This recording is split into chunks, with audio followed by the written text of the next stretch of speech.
I've been using this little home-built garden trailer around the house quite a bit. It actually was built by my granddad. He used to build and engineer a lot of things, and quite frankly, the things he built would stand the test of time. And this is no exception. It's built out of extremely heavy-duty angle iron. If you kind of look at the construction, you can see that it's kind of piecemeal together. So there's a couple butt welds on the angle iron, and if I lift up the board here, you can see in the back there's kind of some random oddities and some more butt welds. And I have a sneaky suspicion he had some heavy-duty angle iron laying around, and he decided he needed a trailer, and he just kind of piecemealed his scrap together, and this is what he got. But no exception, it lasts the test of time. I'm sure by now it's obvious that this is more of a family heirloom to me than anything else. So what I would like to do is clean it up and give it a paint job. There's a couple of weak weld points I'm going to have to take care of. This arm right here is about ready to fall off, and a couple of bent pieces we're going to straighten out. And then as far as the piece of wood on the bottom, I don't know what they're using for glue these days, but this thing's been out in the weather for at least 2 months, and it is still solid, not swollen, and pretty rugged. So it used to be if you left this type of board out, it would just disintegrate over time. But apparently the glue's a little bit better. But I think what I'm going to do is do a quick couple layers of fiberglass on the top and bottom, just seal it up, put some boards around the sides, clean everything else up and paint it. And then the wheels are, they don't hold air very long. I was going to put some slime in it, but I was in a hardware store the other day, and I found these wheels really cheap, and they were solid. So I'm going to replace it with some solid wheels, and this little trailer should be around for a long time. I really don't know how old this trailer is, but it would not surprise me if this thing wasn't 40, 50 years old, maybe even more. I've taken a wire wheel to the entire cart, and pretty much I used the drill and a little wire wheel, and I went over every square inch and knocked off everything that was major rust.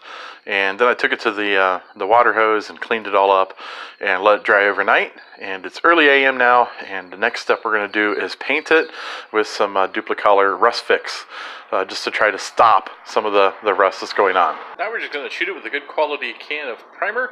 I like to use Rust-Oleum primer. I think it's pretty decent. And we'll just basically cover this whole thing with that and give it a decent paint job and put it all together. At this point, it's really starting to shape up, and I like what I see. I am going to paint anything below the frame rails, such as the axle and the tongue and the bars that hold the tongue. I'm going to paint those international white, and everything else is cub yellow. That way it pretty much matches my tractor. As with any great project, I did a mid-build change, and you can see I have treated wood on the bottom. I had some extra planks and boards, and I thought it might be a little better than fiberglassing the top of that OSB board. And I actually did fiberglass the OSB board, and I put a couple layers of fiberglass on it, and I went one step further and I painted the top side with some truck bed liner, and it turned out really nice, and I really think it would have lasted a couple of years, but I think the treated wood would be a much better option. So I'm going to put it to the side. I'm sure I'll use it some other time in another future project, but for right now, this little trailer is getting some treated wood on it.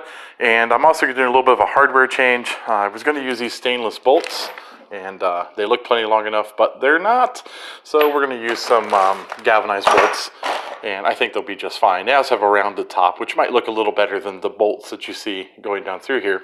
I do want to talk about a couple of things when it comes to lumber, and I see a lot of people put these wooden decks on their trailer, and they don't understand the grain.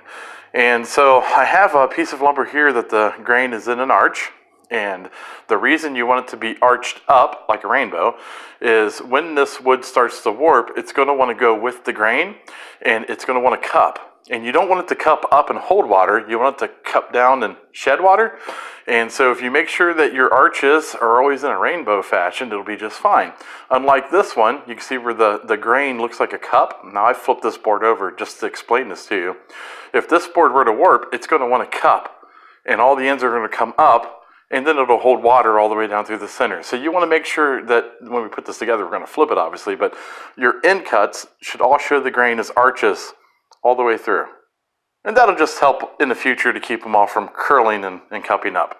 Now at this point, I've pretty much completed the project, and I've put some boards in, as you can see, and that's pretty easy to do. I basically bolted them in, and I did use some hardware that was anti-rust. I used galvanized bolts, and any place that I used screws, I had some stainless screws that I went ahead and used.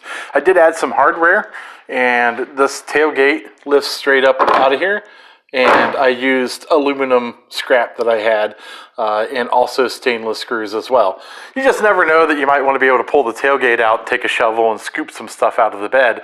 It had these little tip boards in, and they were there. Actually, the brackets were there when I got the trailer. I thought it was kind of cool, so I left them. But I did bevel this edge right here, just so it was a straight shot down in. I took it to the shopsmith and just kind of made both of them kind of a straight shot down. I did line the edges of the tailgate with some U-channel made of aluminum, and I did that so it would slide in and out of the slot back here without too much issues. It also should protect the end of the tailgate from getting beat up as you're pulling it out and sliding it in the channel. So that's pretty much about it. It was a relatively simple build. Everything was treated wood and anti-type rusting bolts, and all of the frame and everything was taken down to a pretty clean base and then painted, and it should last a very, very long time. Now, if you like these types of videos, please take a look at some of my other videos. You might see something that you yourself might want to build, and don't forget to like and subscribe.